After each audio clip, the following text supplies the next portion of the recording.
Bonjour et bienvenue au salon de la relation client de l'Ouest, ici à la Cité des Congrès de Nantes.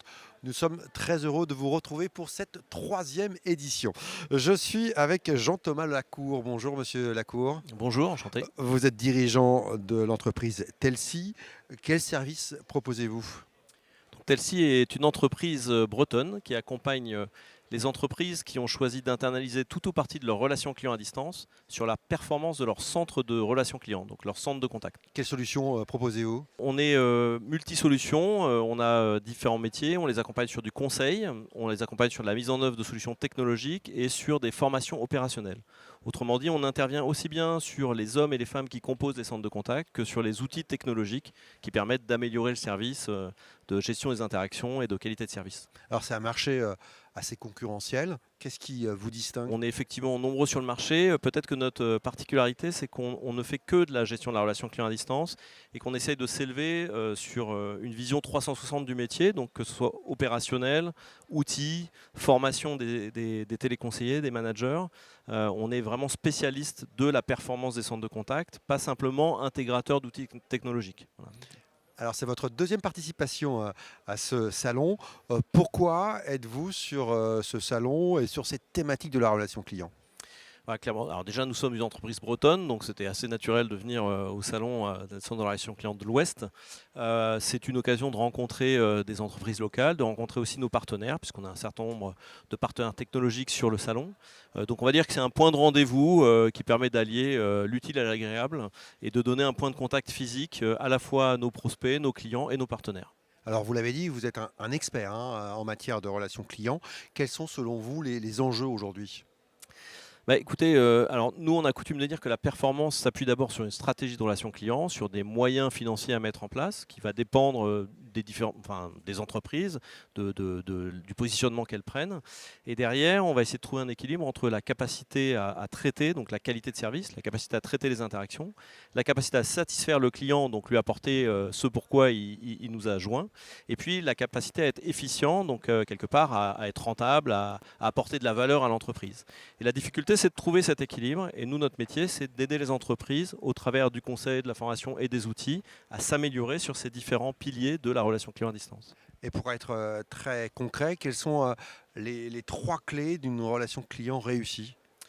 Ah bah écoutez, alors s'il y avait que trois clés, ça serait bien. Mais je pense que savoir d'où on part sur ces différentes composantes, où est-ce qu'on est bon et où est-ce qu'on a des axes d'amélioration à apporter, identifier les chantiers prioritaires à mettre en œuvre et puis mettre en œuvre les moyens, qu'ils soient technologiques ou humains, sans oublier l'un et l'autre, pour aller de l'avant et améliorer de manière continue sa relation client, sachant que c'est un domaine qui est en perpétuel mouvement.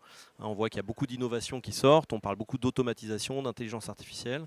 Donc la vraie question c'est, ok, quelle technologie, pour quels usages, pour quels bénéfices, et de savoir accompagner cela dans la durée. Alors, cette édition est centrée sur la relation client engagée comme levier de croissance. Selon vous, comment avoir une relation client engagée aujourd'hui? Alors chez Telsi, on apporte une attention particulière à l'esprit d'équipe. Même je suis plutôt de culture rugbystique, on va dire. Donc l'esprit d'équipe est important pour moi. On le cultive chez Telsi, on essaie de le cultiver chez nos clients. Les notions de symétrie des attentions, qui consiste à dire un collaborateur à qui on apporte le matériel nécessaire, qu'il soit logiciel ou juste formation, pour pouvoir traiter efficacement ses clients, sera un collaborateur heureux et quelque part rendra son client heureux et vice-versa. Et on rentre comme ça dans un cercle vertueux.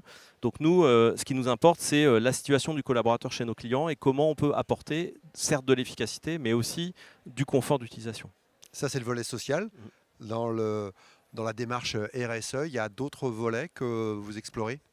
Alors, on est une entreprise engagée, donc pour moi, dans mes 5 piliers, on va dire non négociables de Telsi, que sont le client, la rentabilité, l'esprit d'équipe, on trouve aussi l'engagement sociétal, puisque au XXIe siècle, on ne peut pas ignorer ce qui se passe autour de nous, et c'est du devoir de l'entreprise de rendre à la société ce qu'elle a pu lui apporter.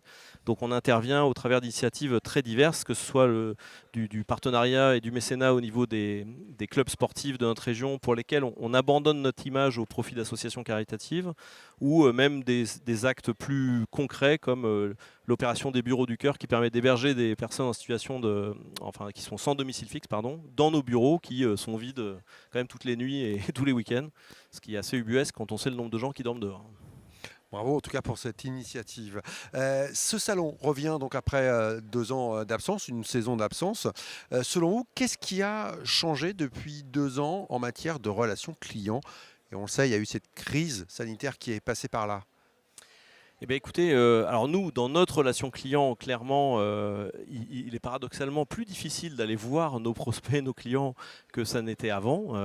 Les gens ont pris vraiment l'habitude de faire de la visioconférence, et ce qui est intéressant pour limiter les déplacements et l'impact environnemental, bien sûr, mais ce qui, quelque part, a tendance aussi un petit peu à nous éloigner de nos clients. Et moi, je trouve que la proximité, la relation d'intimité est quand même importante dans la relation. Donc, c'est important de maintenir ce lien. Et puis après, pour nos clients à nous, clairement, la cloudification générale des solutions technologiques, la composante gestion à distance de la relation client qui explose totalement. Pour l'anecdote, pendant des années, j'ai dû convaincre les gens de faire du cloud en leur disant que si jamais il y avait une pandémie de grippe, ils seraient bien contents de pouvoir télétravailler. Voilà, je n'ai plus besoin d'utiliser cet argument. Ouais, c'est assez extraordinaire quand on y pense quand même, effectivement. Oui, extraordinaire, je ne sais pas, mais, Ouais. mais ce qui est sûr, c'est que Ça laisse songeur. Oui, ça laisse songeur et ça a dopé l'évolution technologique de notre métier et la relation de nos clients avec leurs clients. Et demain, selon vous, quelles seront les grandes tendances en matière de relations clients? On retrouve ce que j'évoquais tout à l'heure sur l'automatisation, l'intelligence artificielle. Les grandes tendances, c'est l'automatisation au maximum des tâches à faible valeur ajoutée, avec une vraie interrogation au RSE, on en parlait, sur mais quelle est la place de l'être humain? Est-ce que le monde idéal, c'est de remplacer tous les humains par des robots qui vont traiter les interactions? Moi, je pense que c'est des domaines sur lesquels il faut être quand même très attentif. On a des gens qui travaillent derrière, qui apportent un service à valeur ajoutée. Automatiser, oui, mais pas n'importe quoi. Et puis réussir, une fois de plus, à accompagner les collaborateurs sur la valeur ajoutée pour qu'ils puissent se concentrer sur les tâches nécessaires pour lesquelles il n'y aura pas de robot demain, ou en tout cas il ne sera pas souhaitable de mettre des automatismes. Une technologie ou des technologies au service de l'homme, hein, c'est un petit peu le message que vous portez. En tous les cas, c'est un message que je porte personnellement. J'espère qu'on arrivera à se battre pour ça. Je ne suis pas un anti-technologique, hein. Je suis de formation technique, informatique. J'adore la technologie, j'adore l'évolution technologique. Pour moi, le progrès doit être au service de l'homme, effectivement, et pas en remplacement à tout prix de ce qui peut être fait par des êtres humains pour l'intérêt des êtres humains. Merci beaucoup d'être venu nous voir sur ce Merci plateau. à vous. Belle journée et bon salon, évidemment. Et bien sûr, on reste en contact, évidemment, sur les réseaux sociaux et sur notre site internet. Merci de votre attention.